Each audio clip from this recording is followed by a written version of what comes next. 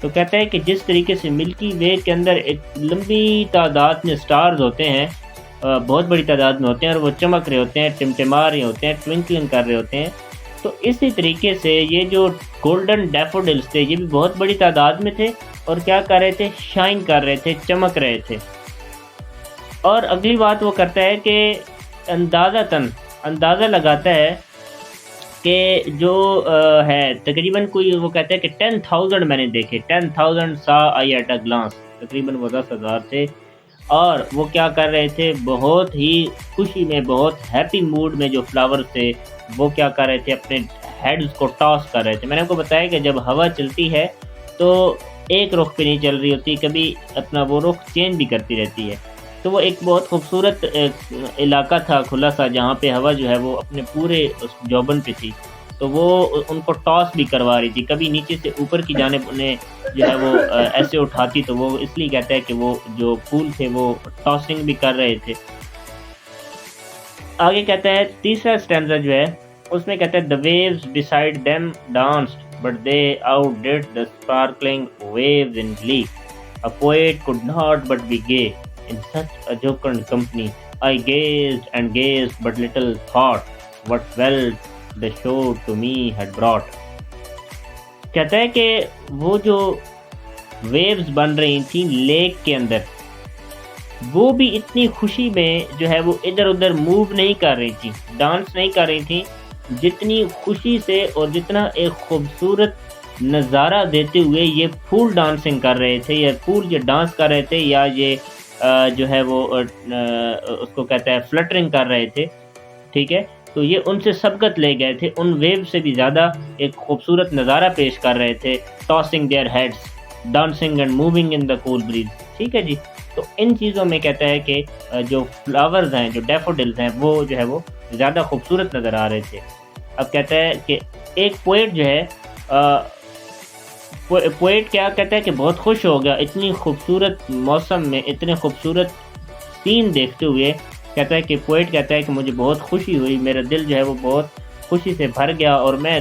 کافی دیر تک ان ڈیفوڈلز کو دیکھتا ہی دیکھتا چلا گیا، اور کہتا ہے کہ وہ جو نظارہ تھا ڈیفوڈلز کا، وہ میرے لیے بہت ایک دولت کا سامان لایا تھا، بہت خوشی لایا تھا۔ وہ دولت یا وہ خوشی کون سی تھی، وہ آگے آپ لاسٹ اسٹینزا میں بتائے گا۔ For oft when on my couch I lie, in vacant or in pensive mood, they flash upon that inward eye, which is the bliss of solitude, and then my heart with players fill and dances with the daffodils. دیکھیں یہ جو stanza ہے یہ it's not just lines, ٹھیک ہے، اس stanza کو اگر ہم ایک ریئلٹی آف لائف بھی کہہ سکتے ہیں، یو نو کہ whenever man gets tired from the daily routine of the life, from the difficult circumstances of the life, so he finds pacific environment, ٹھیک ہے جی۔ وہ ایک جب بھی انسان اپنی روزمرہ کی زندگی سے تھک جاتا ہے، زندگی کی مشکلات سے تھک جاتا ہے، سو ہی انڈیویئرز ٹو فائنڈ پیسفل انوائرمنٹ، تو وہ پھر کوشش کرتا ہے کہ کچھ پیسفل انوائرمنٹ ملے۔ تو پوئٹ کہتا ہے کہ جب بھی پوئٹ اپنی زندگی کی مشکلات سے، difficulties and problems of life سے تھکا ہارا اپنے بیڈ کے اوپر لیٹتا ہے، تو کیا ہوتا ہے، کہتا ہے یہ جو خوبصورت ڈیفوڈلز ہیں یہ میری انورڈ آئی میں آ جاتے ہیں۔ انورڈ آئی سے مراد اس کی ذہن میں وہ نظارہ، وہ سلائیڈ چل پڑتی ہے، جو خوبصورت نظارہ اس نے نیچرل سینری کا دیکھا تھا اس کنٹری سائیڈ کے اندر، تو وہ کہتا ہے کہ وہ نظارہ میری آنکھوں کے سامنے آتا ہے، اور یہی چیز میری تنہائی کی، میری سالیٹیوڈ کی بہت بڑی ایک خوشی تھی، ایک بہت جو ہے وہ ایک راحت کا سامان ہوتا ہے۔ یہی تو اس نے ویلتھ کہا تھا کہ میرے لیے ایک بہت بڑی ویلتھ لایا تھا یہ نظارہ۔ ویلتھ یہی تھا کہ وہ جب بھی اب پریشان ہوتا ہے تو یہ جو سیم جو سین ہے وہ اس کے ذہن میں آ جاتا ہے، وہ سارا اس کو یاد آ جاتا ہے، وہ ان کو یاد کر کے بہت خوش ہو جاتا ہے، اور کہتا ہے کہ کیا ہوتا ہے کہ جب وہ سارا نظارہ اس کے ذہن میں آتا ہے تو اس کا جو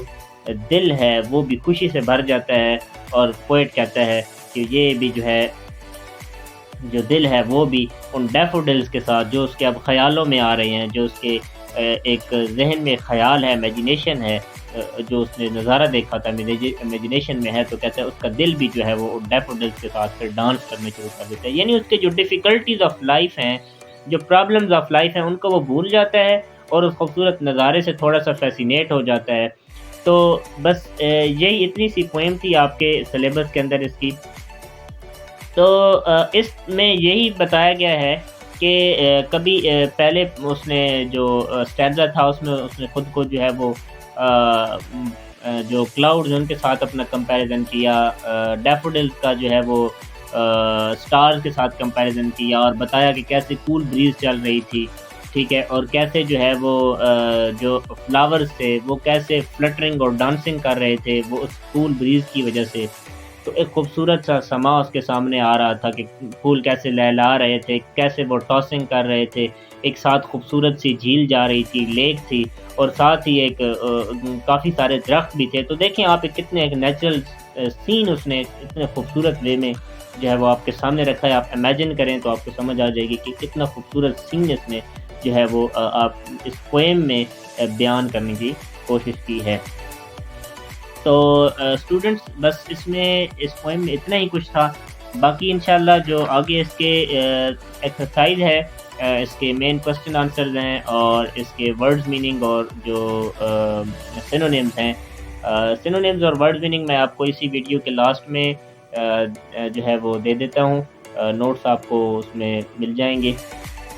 اور باقی جو کوسچن آنسر وغیرہ ہیں وہ انشاءاللہ اگلی نیکسٹ ویڈیوز میں، اور سمری بھی نیکسٹ ویڈیوز میں انشاءاللہ میں آپ کو پڑھاؤں گا.